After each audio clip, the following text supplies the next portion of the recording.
1,8 M. Dan awalnya sering ditolak juga. Waduh, kalau bicara tolak, kayaknya mostly hampir semua ditolak Oke. sih. Kenapa? Apakah kita hanya dengan pasta dan montong aja cukup? Kita harus punya ini dong, diferensiasi Ya, dong dengan betul. negara lain. Itu kita unggul gitu.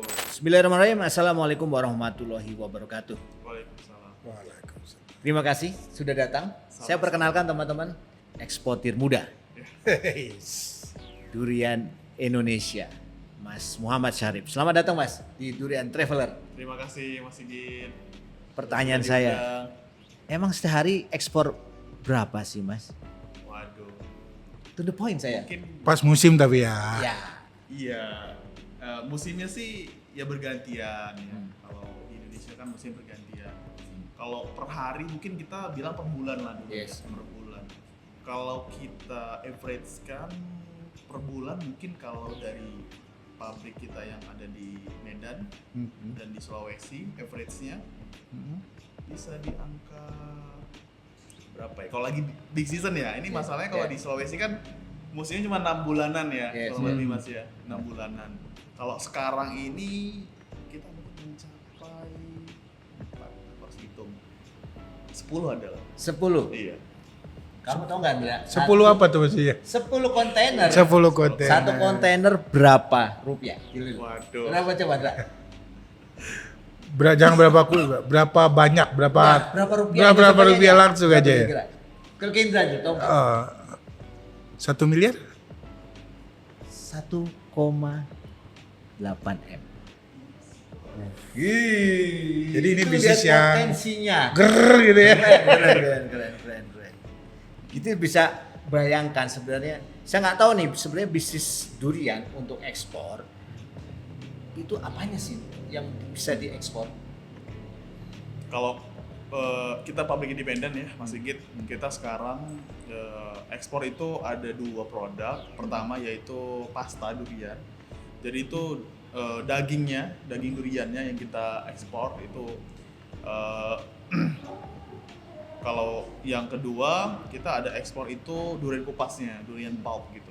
Itu kita ekspor masih ada bijinya. Oh, ada bijinya. Jadi bentuknya kayak masih durian utuh ya, tapi udah nggak ada kulitnya. Jadi masih ada biji. Tadi kalau yang pasta kan udah nggak ada biji. Yes. Jadi kalau pasta itu kita biasa untuk kayak olahan pastry gitu ya, Oke. bikin cake gitu. Kalau ke market kita di China kan mereka banyak bikin produk-produk olahan gitu ya, olahan kue ya, kayak gitu. Tapi tadi nih saya masih penasaran nih, nyebut China nih sebenarnya apa yang menarik dari China melirik durian Indonesia? Ini nanti kita tanya Mbak, kok bisa dapat bayar dari Cina langsung nih? Itu Yeah. menarik sekali. Itu gimana? Apa sih istimewanya durian Indonesia di mata China? Gitu, Mas. Oke, kalau untuk durian Indonesia ya, jujur awalnya sih ini challenging banget sih ya, Yes. Mas Sigit, Mas Indra. Kita emang mungkin bisa dikatakan saya juga disclaimer juga, saya bukan yang merasa senior juga berada di sini, tapi ini berdasarkan pengalaman pribadi saya gitu ya. Kalau kita berjalan sih kita mulai ekspor ini di 2021 Mas 10 Sigit. tahun yang lalu berarti ya? 2021 berarti ini 2025 ya, 4 Iya, tahunan iya, lah Pak. ya. 4 tahun lalu. 4 tahunan. Ekspor Iya, 4 kalau tahun lalu. bicara ekspor kita 4 tahunan. 4 tahun sudah jalan 4 tahun. Iya, tapi kalau kita untuk di industri durian atau kita pedagang durian lah bilangnya, kita dari 2014. 14. Wah, sudah lebih dari 10 Iya, tahun. iya betul. Jadi challenging-nya apa? Ya kita sama-sama tahu lah Mas. Maksudnya durian Indonesia tuh yang paling dikenal ya Thailand dengan montongnya, ya. Yes, betul. Lalu Vietnam dengan montongnya juga atau apa R16 ya, RI6. Bang? Eh, RI6. Iya, RI6 gitu ya. Itu lalu Malaysia dengan Nusangkingnya gitu Iya, ya, Blackthorn-nya. Indonesia, Iya, jadi kalau mereka bicara Indonesia, kita agak bingung ya, kita mau menonjolkan durian apa sebelumnya gitu. Nah, ya jadi kalau dibilang kita mau memasarkan durian Indonesia itu apa, jujur agak bingung ya sebelumnya. Iya, Iya. gimana? Jadi awal yang kita pasaran tuh ya sesimpel pasta duriannya aja. Oke. Sama seperti yang udah berjalan di Malaysia kan, mereka mengekspor durian apa pure atau pasta durian ke China. Itu yang kita lihat, oh ternyata ini ada pasarnya gitu. Kebutuhan industrinya gede di sana ya. Kalau setelah kita riset ternyata gede banget. Gede banget Iya, ya. Mas Indra. Risetnya sampai mana sih? Maksudnya emang harus ke China langsung atau seperti apa? Oke, kalau mungkin cerita sedikit awal mula kita ekspor pasta durian yang di Medan itu kita ekspornya ke Malaysia duluan awalnya. Jadi bisa dikatakan kita belajar dari Malaysia. Gitu. Iya. Kita belajar dari Malaysia, kita ngelihat nih, kan kita sudah jalan di durian kan dari 2014 ya tadi ya, 2014. Terus kita pengembangannya kemana sih durian gitu? Yeah. Apakah hanya di Indonesia aja gitu? Sedangkan ya kita melihat durian di Indonesia kan banyak ya, di mana-mana ada, bahkan sampai Papua juga ada kan Mas. Ada. Gitu. Seluruh Indonesia ada. Seluruh Indonesia ada. Jadi kita melihatnya ya ini potensial banget gitu. Tapi kita setelah ini mau kemana kan lagi. Nah, kita mulai riset lah di 2020-an. Ini kemana sih arah pasar durian? Kita melihat Malaysia. Malaysia mereka ada musangking. Kita ngelihatnya Indonesia belum lah, nggak ada juga musangking. Terus mereka punya Blackthorn, punya D24, punya udang merah ya. Indonesia punya apa ya sekarang ya? Durian lokal gitu. Bahkan tahun-tahun sebelumnya Indonesia montong kita masih impor dari Thailand loh. Masih gitu Ya, gitu. pada zaman itu ya. Pada zaman itu. Jadi terus Indonesia nih kita apa yang mau diekspor? Ya, jadi kita riset lah. Kita ke Malaysia, kita melihat produk-produk mereka. Ternyata mereka punya produk itu pasta durian. Pasta durian tuh dari durian apa? Mereka ada dari durian di 24 dan dari durian kampung. Nah, kita kan juga punya durian kampung nih. Nah, jadi aku mikir nih, wah berarti kita punya potensi untuk di sisi durian pastanya, durian kampungnya nih, untuk kita bisa mengikuti mereka dulu lah gitu. Dan awal mulanya ya kita belajar dengan mereka nih, yuk kita kirim ke kita ada kemana ada buyer di Malaysia saat itu ya, kita trial kirim ke sana gitu. Dan syukurnya kualitas kita bisa diterima saat itu Mas. Gitu. Kalau lihat pasta ya, pasta durian, dulu awalnya emang, sekarang pabriknya saya lihat besar banget loh. Saya kira mungkin terbesar ya di Sumatera Utara ya. Iyalah. Gak berani juga sih. Apa emang sudah bangun langsung besar segitu atau emang mulanya kapan sih Mas? Ceritanya gitu. Iya. Seperti yang tadi sempat aku bahas ya, Mas Sigit, Mas Indra. Jadi awal mulanya kita memang sudah di pasar domestik ya gitu. Dan kita kan sebelumnya riset dulu nih, wah potensi durian gimana dari Malaysia. Kita sudah tentukan produknya apa yang kita bisa coba jual gitu ya dari Indonesia. Jadi untuk awal mulai ini bisa dikatakan ya kita dengan tepat seadanya, home industri aja Mas gitu. Jadi aku punya warehouse itu di nama daerah itu nama kampungku ya, itu Dusun Durian 5. Itu awalnya cuma kayak olahan itu di Sumatera Utara. Di rumah aja gitu. Iya, jadi kayak kita punya bangunan warehouse gitu ya, kita bangun sederhana sih ya, itu mungkin 7 kali 20 lah gitu. Cuman ya berlantaikan semen gitu kan. Terus ya kita dengan mau belajar itu ya seenggaknya kita renov lebih hygiene lah, seenggaknya perbaikan standar lah ya. Makannya bisa layak kan ya, kita perbaikin lantainya gitu kan, mejanya pakai APD gitulah gitu. Ya kita sedikit mengikuti dari Malaysia lah gitu. Jadi bicara awal kita ya awalnya dari situ dulu Mas. Jadi kita bikin dokumentasi videonya kan gitu ya. Kita kirimin kita emailin, kita WhatsApp ke beberapa perusahaan di Malaysia. Tawarin, kita kasih offering quotation harga, kita kirimin sampel. Iya, mulai dari situ awalnya kita. Jadi, dan awalnya sering ditolak juga. Waduh, kalau bicara tolak kayaknya mostly hampir semua ditolak sih. Karena ini mereka melihatnya, wah durian Indonesia tuh nggak tahu ada durian Indonesia yang mereka anggap tuh mungkin punya kualitas ya, karena mungkin belum dikenalnya gitu Mas. Apa sih kesulitannya? Karena kualitas kalau jenis oke sudah terseleksi. Apakah kan durian kita lokal punya setiap daerah punya keunikan sendiri itu apa dari teksturnya yang tidak diterima atau apa seperti apa kalau kita bicara durian lokal sendiri ya? Masalah kita sebenarnya kalau dari lokal ini ketidakstabilan kualitas ya. Itu yang menjadi hal penting ya di kita.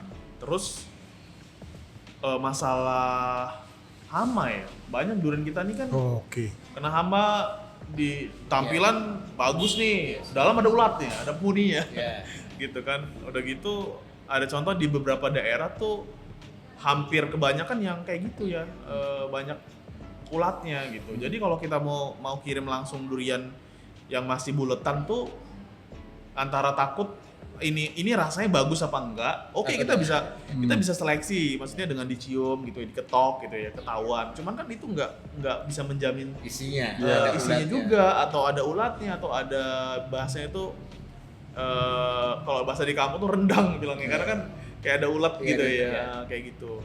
Nah itu sih jadi PR-nya. PR banget ya gitu awal kita masarin ya. Terus kita mikirnya ya apa yang paling bisa, ya paling ada isi-isinya kan. Nah jadilah pasta. Bisa, betul. Ada persyaratan khusus nggak, misalkan teksturnya tuh harus tidak terlalu berair atau apakah setiap daerah itu bagus untuk jadiin pasta atau daerah mana sih yang terbaik? Sejauh ini. Oke. Nah ini penting sih kalau kita yang udah jalan ini 10 tahun ya, memang ada beberapa daerah yang bisa, ada beberapa daerah yang nggak bisa. Tidak semua daerah nggak bisa, iya benar. Iya. Jadi tidak semua lokal baik pun bisa jadi pasta ya? Iya, karena itu bahayanya gini. Contoh ada daerah tertentu ya, yang dia tuh tingkat kadar airnya tinggi banget, sehingga moisturizer-nya itu bisa di atas 75% bahkan. Sehingga Brix-nya tuh rendah kan, kemanisan rendah karena airnya tinggi, mengandung air tinggi, rasa hambar, aroma juga nggak tinggi kan. Jadi nggak bisa masuk standar ekspor gitu. Jadi kalaupun itu mau kita mix campur dengan daerah lain yang bagus, ini juga akan jadi masalah, malah kontaminasi dari yang bagus gitu. Iya. Berarti persyaratan untuk ekspor untuk daging itu berapa peaknya mas? Kalau kita sejak sekarang ya 28. 28. Iya. Kalau mouse-nya ada Moisturizer-nya sih sekarang mungkin di angka 68% gitu. 8%. Iya. Dan itu yang oke lah, yang bagus. Setiap daerah tidak? Enggak setiap daerah sih. Jadi ada daerah tertentu. Contoh di Sumatera nih ada beberapa daerah yang bisa gitu. Harus berserat apa tidak? Sebenarnya itu tergantung permintaan dari pabrik ya, atau dari buyer kita ya. Kalau sekarang sih aku pengalaman banyak yang mereka minta yang bagus ya, yang non-serat. Iya, pastilah karena kan mereka untuk cake atau untuk pastry mereka ketika ada teksturnya itu kan yang jadi lebih berasa duriannya gitu ya. Aku kok penasaran mas, daerah mana sih yang terbaik? Daerah lah kita punya daerah. Saya nggak nyebut daerah yang tidak masuk untuk ekspor ya, karena itu mungkin terlalu sensitif lah. Anggap aja belum, nah gitu ya. Anggap tidak masuk, tapi kita sebut gitu. Iya. Kalau daerah sih yang sekarang menurutku untuk jadi pasta ya, pasta durian sih yang terbaik sih di Tapanuli Tengah sih. Tapanuli Tengah? Iya. Daerah sana. Apa keistimewaan daerah sana? Kalau sana tuh manisnya tinggi ya, kadar manisnya tinggi, udah gitu warnanya tuh lebih ke kuning orange gitu, warnanya gitu, dan dari kemanisannya juga tinggi banget gitu, seratnya juga gitu. Tapi nggak kalah banyak kok yang lain, daerah-daerah lain juga bagus ya. Tapi menurutku yang sekarang terbaik sih daerah sana sih. Kita belum pernah ke Tapanuli. Belum. Penasaran itu daerah yang belum ada. Karena beliau ini kan punya pabrik pengupasan banyak nggak? Kalau nggak salah itu ada di Kalimantan Barat pun ada. Ada ya. Di Bali. Bali pun ada. Ada di Bali. Di mana lagi mas? Di Sulawesi tentunya. Sulawesi pun ada. Sulawesi, Medan. Paling nggak seluruh Indonesia bisa dikatakan tahu apa kualitas duriannya di Indonesia. Nggak seluruh Indonesia juga sih mas. Ya, jadi sebenarnya kan banyak ya kalau potensi yang belum kebuka di Indonesia gitu ya. Jadi kita belum bisa belum terjamah semua lah gitu bisa dikatakan. Tapi kalau di daerah tadi itu kita ya emang udah jalan lah untuk kita proses pabrik pengolahan di daerah-daerah tadi. Kalau boleh tahu Mas, dari awal tuh produknya dari berapa ton sampai sekarang tuh sekali kalau lagi musim di Sumatera itu kan banyak banget itu. Itu sampai berapa ton loh? Kalau Sumatera ya, kita produksi di pabrik kapasitas kita tuh 6 kontainer sebulan. Kontainer. Iya. Berapa gitu? Satu kontainer 27 ton. Daging. Iya, pastanya. Berarti Tapi kan nggak selalu Ya. mencapai kapasitas Fluktuatif, ya, kan fluktuatif. mengikuti dengan musim ya. Kayak gitu. Let's say 100 ton nyampe berarti ya. Kurang lebih lah ya. Iya, kurang lebih lah ya. Dengan ngirim sebanyak itu permintaan masih sangat tinggi apa udah? Udah. Ya kalau sejauh ini sih ya alhamdulillah industrinya lagi naik ya. Cuman memang kalau untuk pastry ini kan atau untuk industri kan maksudnya tidak langsung end user yang makan ya. Jadi mungkin perputarannya atau permintaannya nggak sebesar langsung ke end user ya mungkin gitu. Contoh kayak yang durian freshnya mungkin gitu kan. Mungkin kayak kalau kita di Sulawesi itu kan ekspor montong ya, itu kan juga mereka packaging dalam kemasan ya. Jadi langsung dikonsumsi end user. Jadi itu pasti lebih cepat ya gitu. Jadi permintaan juga jauh lebih besar gitu. Jadi kalau dibilang pasta durian ya cukup besar, cuman tidak sebesar yang produk yang bisa langsung direct ke end user lah. Berarti kalau pasta durian untuk ekspor itu larinya ke mana Mas? Ekspornya itu ke negara China, mana? kita ekspor ke China. Paling besar tuh. Sejauh ini sih kita 99% ke China. Ke Cina. Kenapa di sana ada demam apa dengan durian ya sampai butuh banyak sekali? Ya Cina sendiri kan mereka nggak bisa apa ya, bisa ada durian di Hainan ya mungkin Ya. tapi mungkin secara volume dan kualitas mungkin Belum masuk. mereka belum dapat ya. Jadi mereka sangat butuh pasokan durian lah dari kita karena kan dengan masyarakat mereka berapa 1,3 miliar Iya. Ya. orang, kebanyakan tuh suka durian. Hampir aku tanya tuh Mas, kalau aku lagi di Cina, hampir tanya, kamu suka durian nggak? Suka. Kamu suka durian nggak? Suka. Jadi tuh agak menemukan orang yang nggak suka durian sulit di sana. Oh gitu malah. Iya. Ya? Kalau kita di Indo kan agak campur ya, maksudnya, oh kamu suka nggak? Oh suka banget. Aku suka aja. Aku nggak bisa. Ya ada yang biasa aja gitu. Tapi kalau di Cina, mostly mungkin 90% tuh pada suka durian. Mereka apa diolah jadi apa itu? Nah kalau kita yang dari yang Medan itu mereka diolah jadi pastry ya, cake ya. Kalau di Cina itu mereka kan punya festival ya, ada Mooncake Festival gitu, ada beberapa festival cuma aku lupa ya. Jadi itu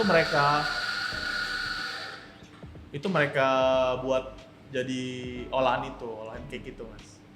Gitu. Berarti olahannya beragam mereka ya? Banyak banget. Mereka juga suka apa ya bikin kreasi-kreasi gitu atau Oh iya, kalau mereka sih untuk R&D-nya, untuk mereka bikin cake ini, cake itu, waduh, mereka jago banget lah. Iya. gitu ya? Iya, jadi aku pernah makan juga di restoran ya di Undang Buyers. Jadi ada kentang itu isinya tuh daging durian Wih. dengan karamel, di atasnya ditos dengan karamel. Oke. Gitu. Dan itu enak. Itu enak banget sih. Wih. Itu enak. Jadi filosofinya mereka tuh Oke. kentang itu ibaratkan kan yang murah, yang rendah gitu. Bukan rendah ya, maksudnya yang murah lah. Murah lah gitu ya. Di petani juga murah. Tapi kita bisa gabungkan dengan durian yang di sana tuh merasa nilai Value-nya tinggi. naik, value-nya Iya, naik. gitu. Jadi filosofinya bagi mereka tuh yang murah itu sebenarnya tuh bisa bersatu dengan yang mahal gitu loh. Akhirnya upscale Iya, harganya. iya dan mahal sih jualnya. Iya. Kalau bicara olahan tuh banyak banget, ada yang pizza durian, ada yang mereka bikin mochi durian, banyak banget olahan. Di Cina tuh banyak banget. Jadi aku sih pengen tanya nggak beliau. Dia tahu orang Medan. Asli Medan apa sih? Iya, asli Medan. Asli Medan. KTP masih Medan juga. Asli Medan juga. Memang dari kecil udah mau kalau nggak salah dia dari SMA ya sudah mulai Oh tertarik iya. durian. Itu gimana?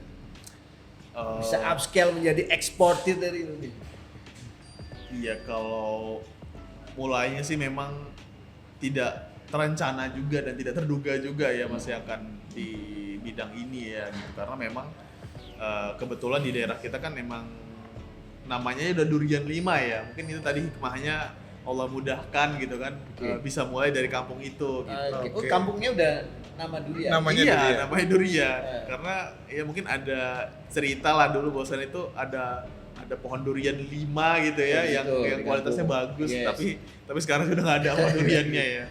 Gitu. Jadi mulai dari situ ya mulai kelas 2 SMK kita mulai kayak dulu tuh kita pasarin, ya sempet kita tuh kayak dibilang tuh ngecer ya, maksudnya jual di taman. Iya, dulu pernah tuh ngalamin sempet gitu juga? ngalamin itu. Jadi ya Benar-benar ini ya pelaku industri dari muda ya. jadi melihatnya sih ya apa yang bisa dijalankan saat itu jalan aja, karena secara basic sih aku suka dagang aja Mas gitu. Jadi nggak melihat mau bisnis lah, mau sebesar apa, nggak melihat ke sana dulu. Pada saat itu ada potensi nih kayak gini, oh durian tuh bisa ada olahan jadi cake atau pancake saat itu ya. Aku sempat bareng teman tuh kita jual di taman gitu ya. Terus ada jual di taman, kita tawar ibu-ibu, Bu ini Bu ada pancake durian gitu. Oh berapa harganya Dek gitu. Harganya Bu 20.000. Oh mending aku beli beras gitu. Jadi ya ada hal-hal yang inilah kita ingat masa-masa itu. Pernah ya. ngalami ya. Iya. Ya terus kita mikirin juga kan gimana kita nggak hanya jual di daerah kita aja, terus kita ngulik lah gimana kirim ke Jakarta. Pada saat itu kita masarin tuh zamannya berniaga.com dulu tuh, Oh iya. toko bagus ya. Iya, toko bagus. Iya. Tapi zamanku nih belum zaman Kaskus, belum. Iya. Iya Berarti masih lebih dulu lagi ya. BBM tuh pas itu BBM. Iya, kita BBM. Gitu. Jadi kita mulai ke Jakarta. Oh, ada permintaan tuh pelan-pelan ya, ada permintaan, kita mulai kirim 30 kilo, 50 kilo ke konsumen di Jakarta gitu. Ya, terus berkembang, terus ya Allah mudahkan di 2016 aku merantau ke Kelapa II Depok di Depok. Jakarta. Iya. Itu berarti emang mau dagang durian atau ada niat lain? Buat dagang durian. Oh, hebat. Iya. Oke. Jadi aku kuliah tuh semester 2 nggak salah, mikir kan pasar durian terbesar tuh di Jakarta gitu. Iya. Sedangkan saat ini tuh belum optimal ya, mungkin dengan keterbatasan jarak ya, dan namanya kita dagang online kan zaman itu banyak penipu Mas ya. Yes. Ada orang yang pesen durian dikirim batu gitu, kirim es batu gitu. Oh, pernah mengalami kayak gitu? Iya, banyak curhatan dari pembeli yang itu kan menyulitkan kita yang mungkin nggak ada niatan seperti itu ya. Yes. Jadi kita bikin warehouse di Kelapa II Depok, ya udah kita bisa langsung direct selling aja tuh, kita jumpain, kasih sampel gitu. Alhamdulillah respon pasar bagus dan berkembang cukup pesat saat itu di Jakarta, di Kelapa II Depok. Dan saya tuh ingat punya cita-cita dulu Mas. Kan awalnya tuh kan kita kirim pakai kargo pesawat ya. Yes. Saya tuh punya cita-cita untuk bisa langsung direct pakai truk pendingin dari Oke. Medan. Oke. Ini truk. Iya, jadi costnya kan murah ya gitu. Kalau kita pakai pesawat tuh kan per kilonya udah berapa? Iya. 7.000 gitu per kilo. Kalau kita pakai darat tuh paling cuma 2.000 gitu per kilo. Itu jauh kan. Ya alhamdulillah di tahun ke-2 kalau mudah kan tuh bisa. Tapi kan itu banyak ya, 7 ton dan duitnya juga gede. Nah, ya alhamdulillah kalau mudah kan tuh kita bisa pakai mobil pendingin gitu. Jadi setelah itulah kita mulai ekspansi tuh ke Jogja gitu, ke Surabaya gitu. Nah setelah itulah kita mikir lagi. Kebenaran aku cukup seneng Mas, mikirnya tuh setelah ini ngumpain gitu, suka ada tantangan lah. Jadi saat itu mikir kita mau ngembangin kemana lagi gitu kan. Ya itu tadi lah ceritanya, ngulik ke Malaysia gitu di 2020. Start ekspor kita di 2021. Itu masih gitu. Kemarin ya. Iya. Benar-benar dari bawah ya. Dari mencoba. Tapi kita kan penasaran nih, duit durian tuh nggak kecil ya Mas ya. Iya. Emang dari dulu paling nggak ya punya modal MM-an lah dari awal itu. Modal MM-an ya. Ya kalau dilihat dari tadi tonase, Iya kan paling nggak. segala macam. Kalau kita kalkulasi secara harga kan berarti modalnya lumayan. Perputarannya perputaran apalagi kita belum bicara resikonya loh. Iya, Durian tuh kayak kelihatan manis ya, tapi kita belum bicara resikonya nih loh. Kendala-kendala pengalaman buruk yang pernah dialami. Oke. Ya kalau bicara modal sih, kalau kita mikirnya selalu di depan tuh modal dulu, ya gak jalan-jalan mas gitu. Ya dulu sih aku awalnya modal kemauan dulu ya, kan tadi memang awalnya kan tanpa modal kita untuk jalannya tuh. Jadi hanya bermodal modal handphone doang, BlackBerry. BlackBerry dulu. Nah, aku beli bekas tuh, satu inget ya, beli bekas kalau nggak salah sekitar 400.000 BBM apa tuh lupa ya. Dan itu aku modal nabung dari uang jajan sekolah mas pada saat itu. Oke. Iya 400.000. Dan orang punya barang, kulakin aja barang orang gitu. Jadi kalau kebanyakan mungkin orang mikirnya itu selalu modal dulu di depan, ya nggak jalan-jalan gitu mas. Jadi kalau yang aku rasakan ya mas Indra ya, awal mulanya itu ya modal kemauan dulu mas gitu. Nah selebihnya kan kita bisa bertahap, berproses, Berputar dari situ ya. berputar, gitu. Kita bisa berputar, oh dari untung segini, untungnya naik lagi, untungnya naik lagi gitu. Ya sampailah di posisi tertentu, oh kita bisa nih untuk mulai ekspor. Kan tadi juga merintisnya juga bertahap juga mas gitu. Dari kita juga bahkan awalnya nggak pakai kontainer, pakai kapal tongkang, kapal laut. Oke. Jadi kan yang cuma kita kirim cuma 1 ton, 2 ton gitu. Jadi bertahap lah sampai di posisi sekarang. Terus di posisi sekarang dengan modalnya segitu besar, ya bisa dikatakan besar. Tapi kan kita bisa punya strategi lah, maksudnya gimana mengakali untuk permodalannya gitu. Ya kalau aku ngelihat sih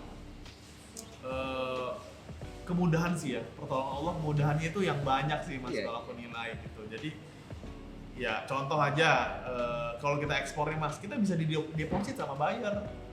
Oh. Ya jadi kita nggak ada kasih bunga, nggak ada kasih apa namanya, nggak ada kayak kita ya dia kasih DP aja ke kita gitu. Nanti kan kurang berapa kita yang bisa ikhtiarkan sendiri ya, apa dari modal sendiri gitu. Apakah kita bisa profit sharing atau bagi hasil dengan temen nih mungkin yang mau punya nanam free cash, ya. punya duit gitu, atau punya dari yang networking kita gitu. Jadi sebenarnya modal tuh bukan jadi kendala utama sih, kemauan sih. Kemauan ya. Ya, kemauan itu Apa nomor ya? satu ya. Tapi mas, ini pasti ada investasi kan?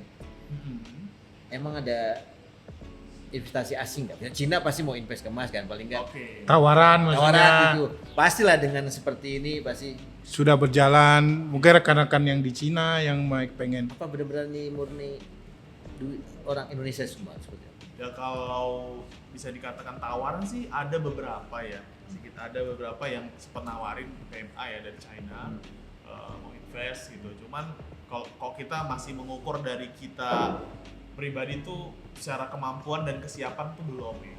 Gitu. Jadi kita lebih mengukur diri dulu aja. Oh, kita tuh belum siap. Mungkin masih banyak PR dari kesiapan manajemen kita, juga people-nya. Ini kan amanah yang besar tuh, apalagi kaitan dengan asing ya. Kita nggak mau merusak reputasi juga mas gitu. Jadi ya ada beberapa tawaran kita belum ambil sih kemarin. Ya belum ambil. Ya kita lebih mikirnya ya organik dulu lah gitu. Selagi kita bisa pelan-pelan berproses dulu, ya coba pelan-pelan gitu mas. Hebat ya. Hebat. Kita belen duit nih. Itu prinsip itu. itu kebayang berapa M itu? Ya takut aja sih mas, itu kan bicara apa ya, apalagi udah antar negara gitu kan, bicara juga hak legalnya seperti apa, walaupun ya bisnis kan biasa ya, untung rugi ya, tapi ya sebaik-baiknya kalau kita mau mengambil sesuatu kita ngukur dulu lah, kita siap nggak gitu. Ya kalau nggak siap kan ya ini malah jadi bukannya malah jadi scale up atau malah membesarkan, ini kan malah jadi masalah mas gitu. Iya. Aku sih mikir gitu ya, pemikiranku pribadi ya mas. Gitu mas Indra. Itu menariknya buat aku ya. Sekarang kalau kita lihat sekarang perkembangannya, Indonesia kan sudah tidak 7 tahun ini sudah banyak sekali ya orang menanam durian. Saya tidak tahu apakah itu potensinya bisa untuk ekspor, karena saya kira harapan terbesar untuk menjaga harga durian di Indonesia, khususnya durian premium ya yang kita tanam, itu adalah Ekspor. Iya. menurut Mas Arif apa enggak? Kita punya potensi nggak sih? Seperti kayak punya Thailand atau Vietnam seperti itu Mas Arif?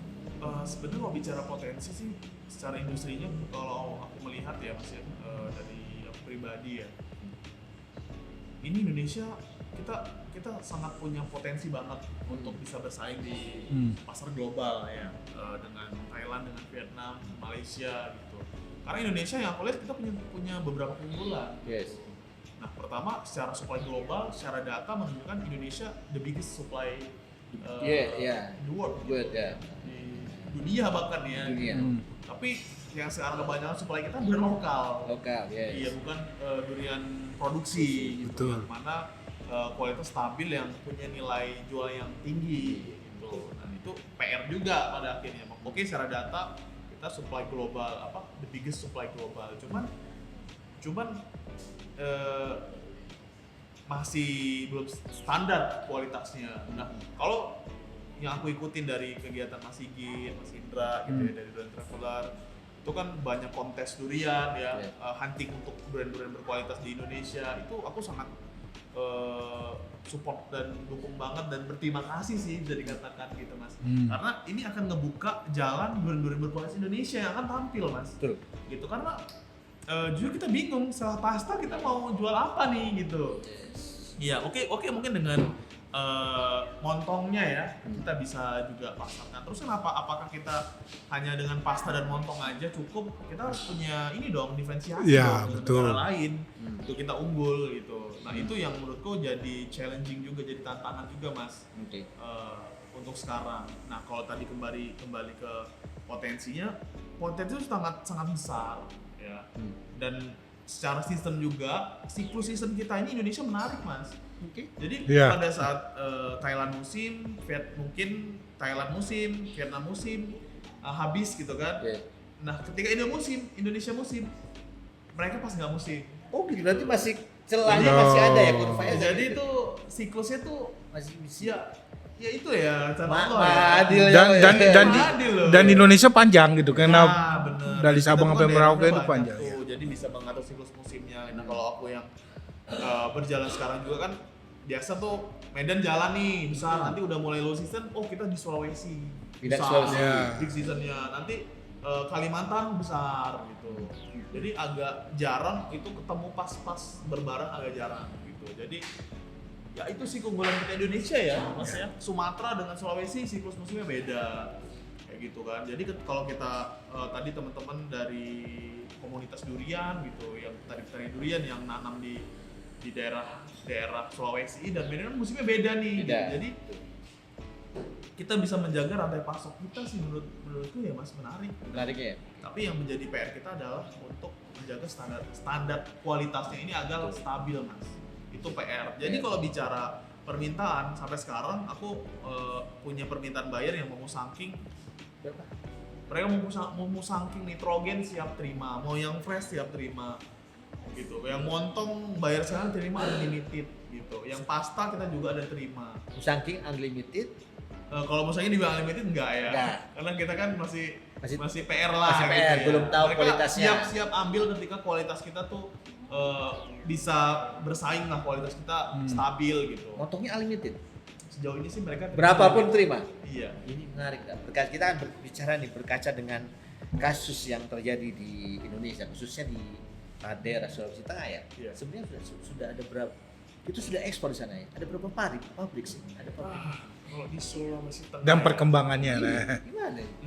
Sulawesi Tengah sih kita udah mulai start ekspor itu di 2022. Saya ingat banget kita saat itu trial satu kontainer 20 feet, karena pada saat itu kita skeptis juga ya, apakah Indonesia bisa bersaing. Kita udah bayar ketika minta kita, kamu coba dong kirim montong gitu. Mereka bilangnya batal emas. Batal emas, Golden iya. Pillow ya. Iya. Dibilang Pillow, iya. iya kan? Golden Pillow ya. Coba dong, aduh udah bos, kita bilang kamu gak usah nyoba montong kita, gak masuk harganya Iya gitu. sih. Kita aja masih impor dari Thailand gitu kan pada saat itu. Udah kamu buat aja harga berapa, ini harga segini saya bilang. Ternyata dia bisa terima harga itu gitu, saya agak bingung juga. Ternyata pada saat itu siklus musim di Thailand dan Vietnam kosong. Kosong. Oh. Indonesia.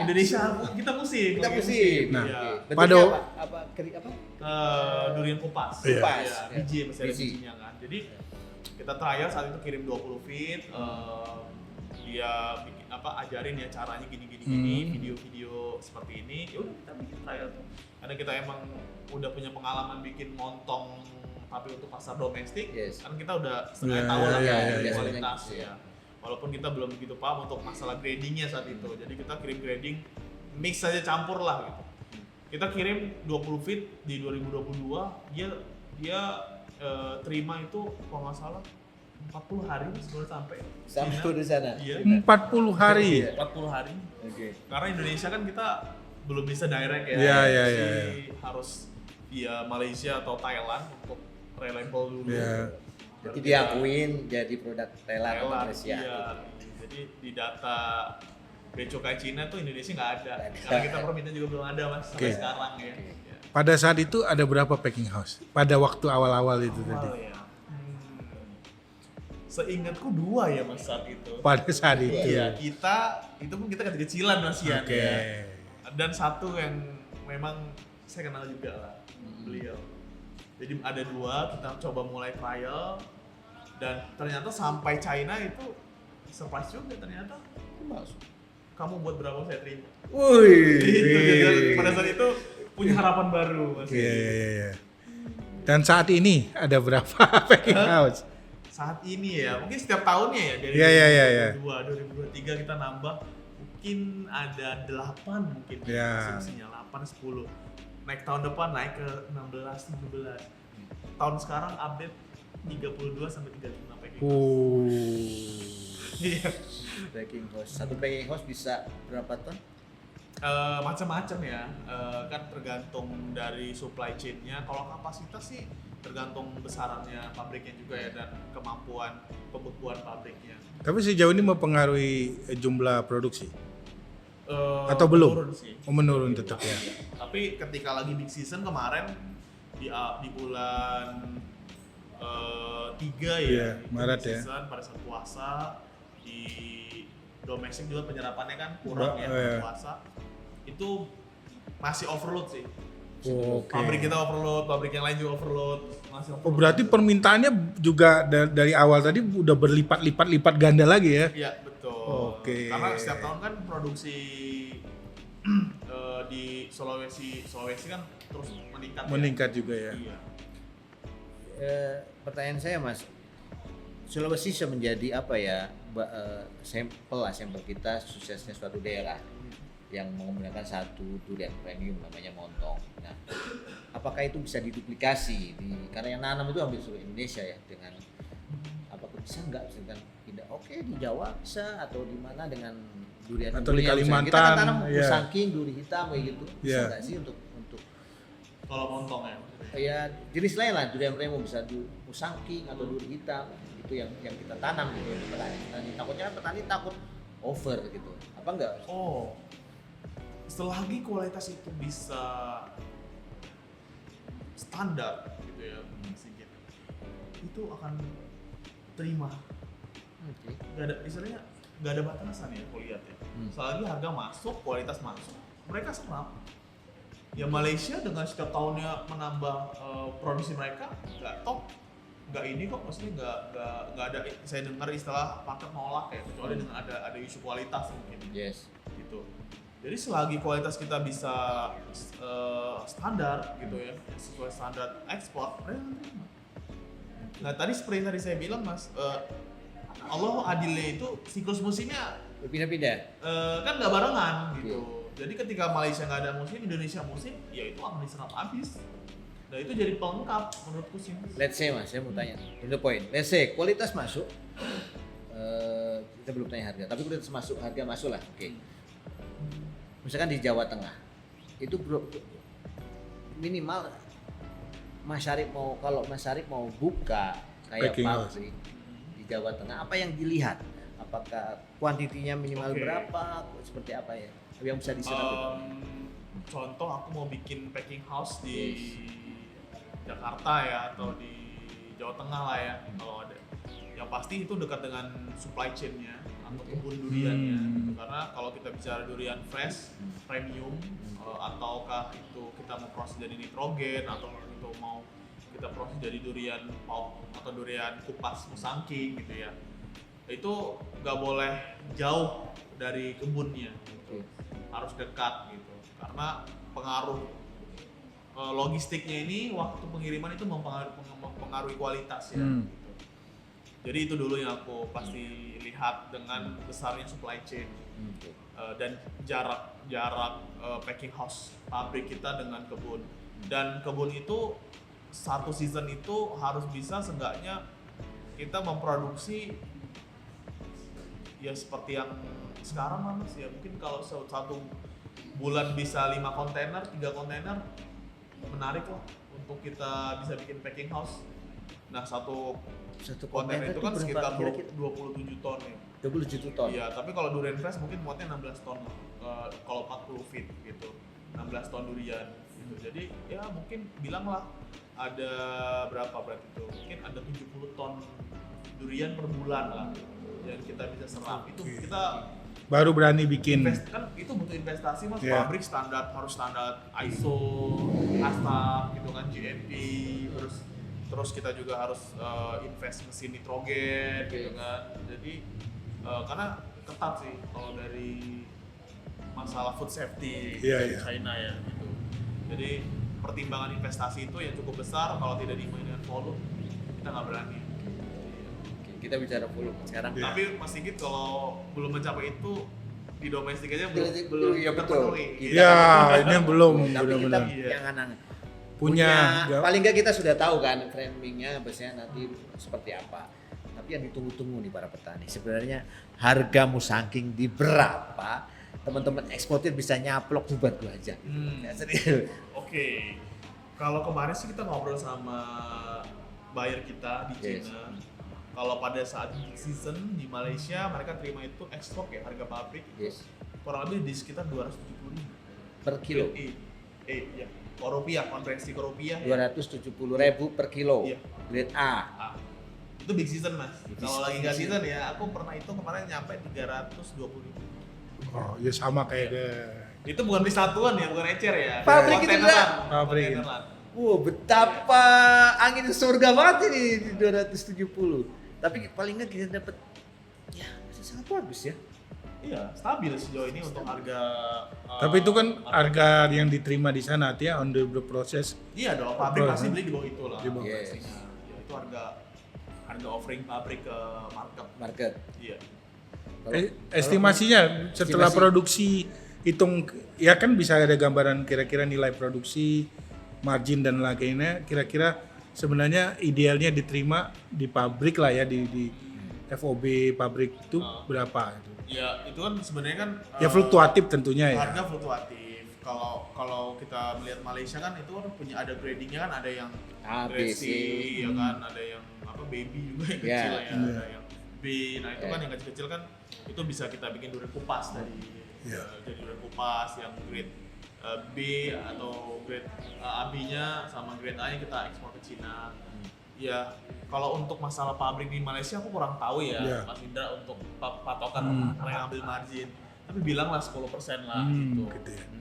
Ada ulet Mas. Nah ya kayak gitu-gitu ngerinya tuh. Iya, ada ulet. Jadi kan durian kan biasa sering ada uletnya tuh. Kalau kita nggak benar-benar teliti, itu sempat ada ulet itu barang disegel kalau nggak salah. Benar, tapi penyelesaiannya seperti apa? Aku belum dapat update lagi. Pernah ada case seperti itu. Jadi tantangan kita juga selaku pabrik tuh penting banget menjaga reputasi durian Indonesia ya di pasar global gitu. Tapi fairnya sih memang harus dari sisi kebunnya harus menjaga standarisasi kualitas. Udah gitu dari kebun juga harus bertanggung jawab dengan barang Dari sisi yang dibawa. perawatannya juga ya. Itu ada reject ya petani siap untuk terima itu jadi reject kan gitu. Karena kalau pabrik harus menanggung reject itu, pabrik nggak akan bisa jalan. Berarti palingnya kalau di Indonesia ya Pak 180 masih oke. masih bisa. 80 sih kalau dengan standarnya bagus sih masuk lah. Masuk ya. Masuk dong. Petani masih untung lah. Ingat ya ini volume gede ya. Volume gede soalnya kita. Jadi ya. jangan bicara problem kecil ya. Jadi aku tuh dapat dapat informasi dari salah satu partnerku juga dari Malaysia. Dia bilang di Malaysia itu cost mereka untuk nanam durian sangat tinggi. Yes. Dari tanahnya, dari people SDM-nya, Yes, betul. dari mungkin perpupukannya ya, nggak Yeah. tahu. Intinya tuh mungkin bisa 5 kali atau 10 kali lebih mahal dibanding Indonesia. Ya, costnya beda dong gitu. Jadi kalau cost di petani kita mungkin rendah, ya pasti ya harga kita menyesuaikan seharusnya. Jadi kita juga bisa jual ke market ya jangan sama dengan Malaysia. Ya mereka mungkin mikir dong Mas, dengan apakah yang masih mereka pertanyakan untuk standar kualitas kestabilan Ya, kualitas termasuk kita, standar gitu. perawatan Iya segala dong, macam. ya contoh gini aja Mas, simpelnya kita jual pasta durian Indonesia dengan pasta durian Malaysia kan beda harganya, nggak sama. Iya, Gitu. iya, iya. Jadi kalau mau saking yang di tempat asalnya sama yang istilahnya di tempat yang lain atau di Indo kan harusnya beda juga. Aslinya di harganya. Cina itu ada grading juga. Iya. Berdasarkan asal jadi- segala yes, macam. betul. Contoh kayak montong, Vietnam dengan Thailand beda harganya. Beda. Malah Thailand. Thailand. Iya, jadi menurut aku sih ya dari sisi kita ya jangan terlalu berlebihan juga untuk mematok harganya ya Mas. Jadi ya nanti buyer nanya langsung matok samain kayak Malaysia. Ini belum kita jalan ini sudah kabur duluan. Iya, dia. iya, iya, iya, iya. Ya itu yang hal penting yang penting untuk kita jaga ya gitu. Oke. Ini kita dari tadi bicara manisnya aja.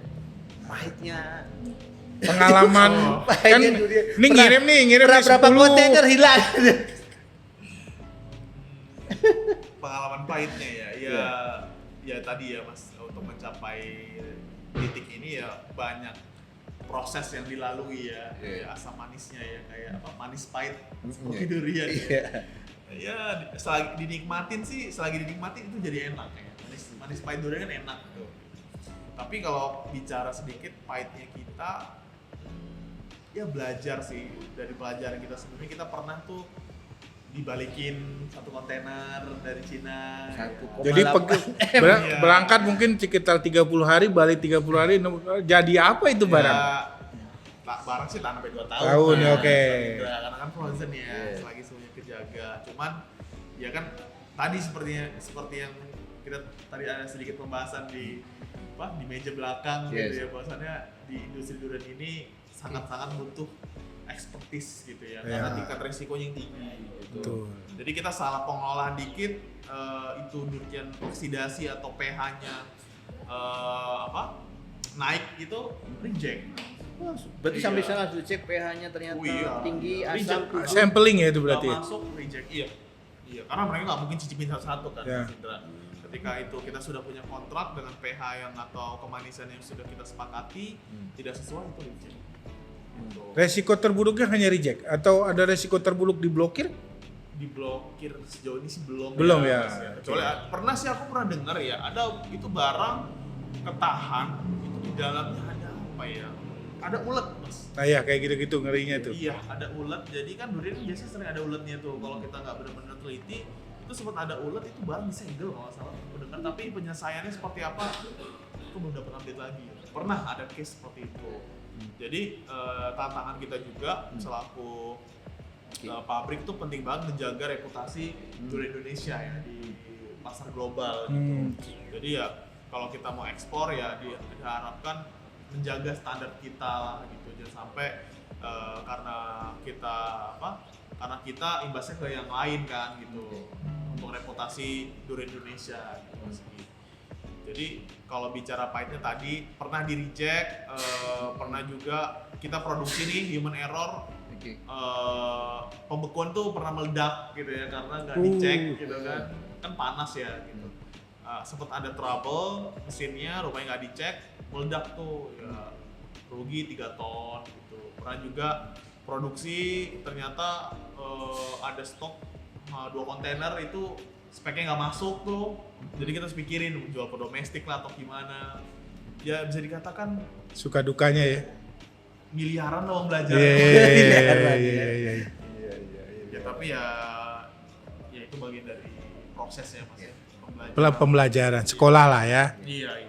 Karena nggak mudah ya bisnis durian, apalagi sudah sudah skala pabrik ya. Apa yang sebenarnya saya pengen gali lagi tuh, apa yang harus dimiliki untuk, karena kita bicara bukan kayak kita kan cuma ya store lah. Kalau home juga sudah pabrikasi, terus bagaimana manage itu Saya kira orang banyak yang rugi miliaran kalau bikin pabrik atau tidak melihat ternyata apalagi kan short time, lu bikin pabrik cuma 3 bulan sampai itu goals gitu. Seperti apa? Nah ini saya tambah sedikit. Mungkin saya tertarik tadi tiba-tiba tahun ini kan udah ada 32 sampai 35 packing house. Mungkin bisa diceritain juga pengalaman yang dialami mereka karena mereka kan baru nih.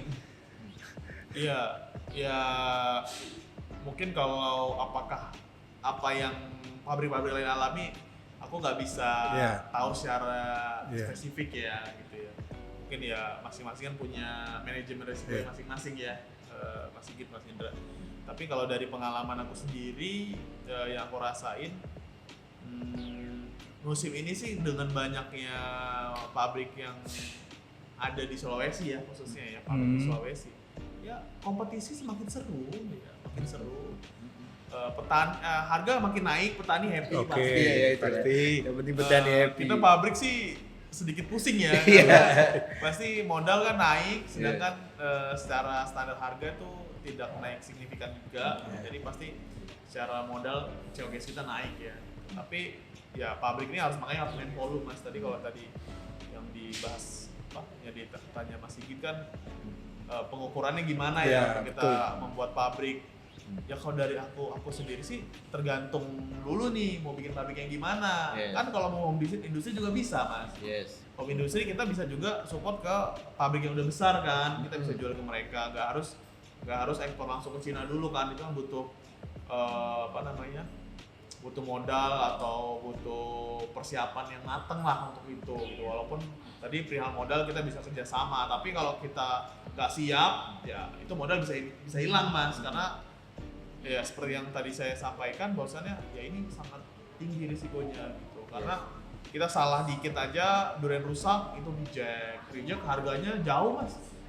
Udah gak ada harga deh udah intinya ya gitu ya ibaratnya kita di lokal aja beli mangga yang bagus kan di supermarket bisa berapa nih 30.000, yang reject 6.000 ya kan jauh tuh kayak gitu ya, kurang lebih sama kita diekspor juga kayak gitu. Jadi potensi kita loss atau kerugiannya juga sangat tinggi kayak gitu. Nah terus dengan tantangan ini ya kalau aku pribadi sih masih optimis ya gitu. Yang penting kita benar-benar totalitas ya, kita paham industri ini dan kita paham lapangan gitu ya harusnya sih kita bisa tetap bersaing gitu.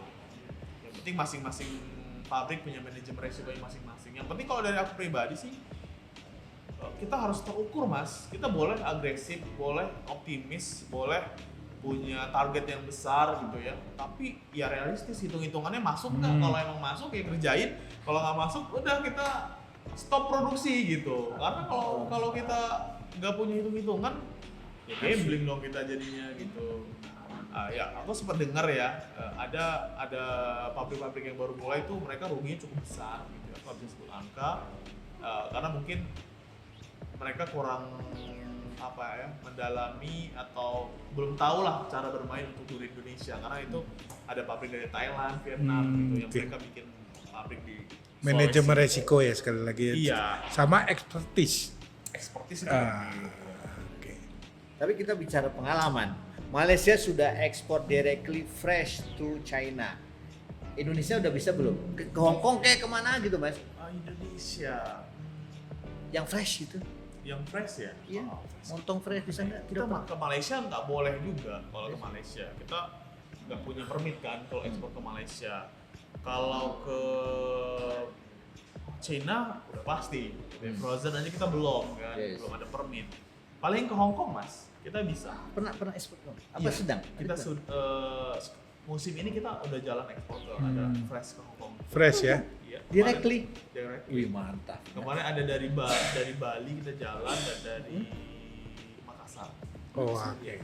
Dan dari Palu kan bisa ya kan itu Palu kan portnya domestik bukan internasional port ya, jadi dari Palu kita transit ke Surabaya atau Jakarta terus Berapa sekali ship? Berapa? Macam-macam ya, ada kemarin per pengiriman ada 5 ton, ada 4 ton gitu, ada 3 ton, 2 ton. Tapi itu nitro. Fresh. Fresh. Hebat fresh loh. Itu bisa berapa lama perjalanan? Kapal atau Pesawat. Oh, pesawat. Iya. Oke. Kan buyer saya ini dia punya market di Hong Kong gitu ya.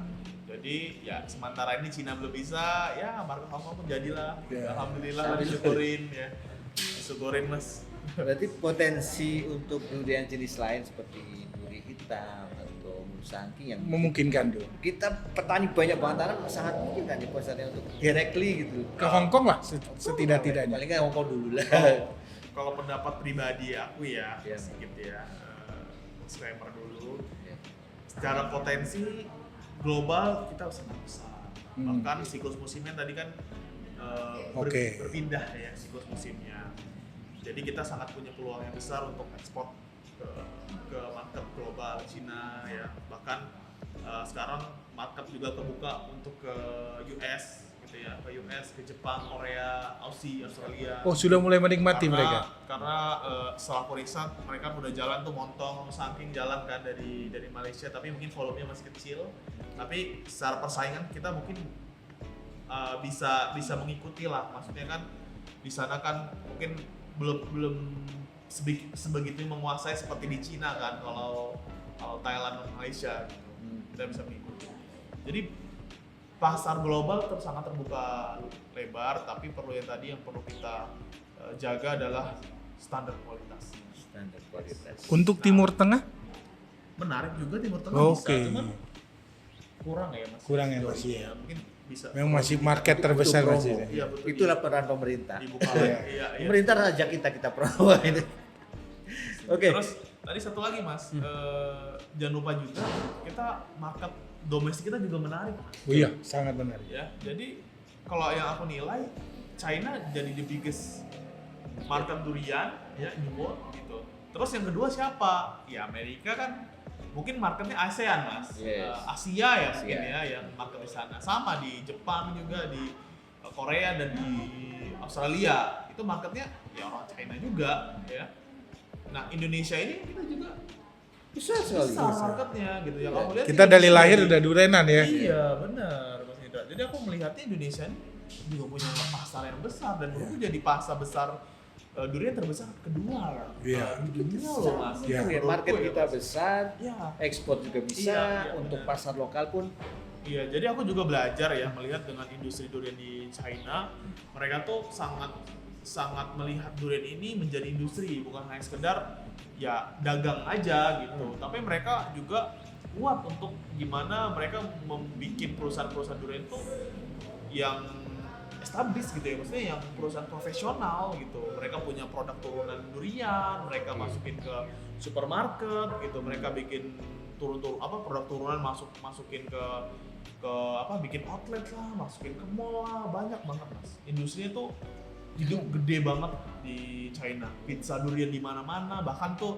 aku lihat di iklan di bus tuh pizza durian tuh ada di mana, di flyover gitu ya. Iya. Iklannya tuh durian gitu. Jadi kan semasif itu ya Yes. mereka di China dengan apresiasinya gila berarti ya. membuka pasar durian ini gitu. Nah, Indonesia menurutku kita sangat punya potensi yang besar, tapi itu nggak akan bisa dihidupkan dengan 1-2 orang yang main. Jadi ya kita Harus kolaborasi ambil ini ya, loh, ya maksudnya benar. ambil peran di Iya. kolam ikan Iya, kita sendiri iya, lah, iya, istilahnya, kolaborasinya. market kita sendiri lah gitu. Betul betul. Itu menarik Mas. Jadi di domestik baik itu mungkin durian freshnya, baik itu end produknya, downstream produknya gitu ya, itu juga sangat punya potensi yang besar sih. Itu Mas. Super sekali. Jadi sekarang semua mata setelah industri melihat ke Indonesia, karena saya kira Indonesia mungkin Mas Ari bisa tambahin. Nah, Indonesia itu punya kelebihan, kita punya lokal, punya daging saya langsung, punya durian unggul Ya, apa ya. langsung ya. Betul, ya. Seperti apa Mas? Bisa menjadi apa ya? One apa kalau orang tuh ya jadi ya di Indonesia aja yang punya semangat. Iya. Juga belum. Ini sisi menarik, sisi keunggulan ya, menarik juga ya untuk Indonesia yang kita bisa sampaikan ke buyer biasa. Sampaikan. Kalau untuk pasta atau durian kampung ya tidak diragukan lagi lah, kita Indonesia the biggest lah. The gitu ya. biggest, ya. Jadi industri pastry di China terus tumbuh, tentu kebutuhan untuk pasta juga meningkat, sedangkan Indonesia kan banyak untuk durian kampungnya ya, jadi untuk supply pasta menurutku saat ini kita menjadi yang terbesar. Cina. Iya. Mengalahkan Malaysia. Gitu.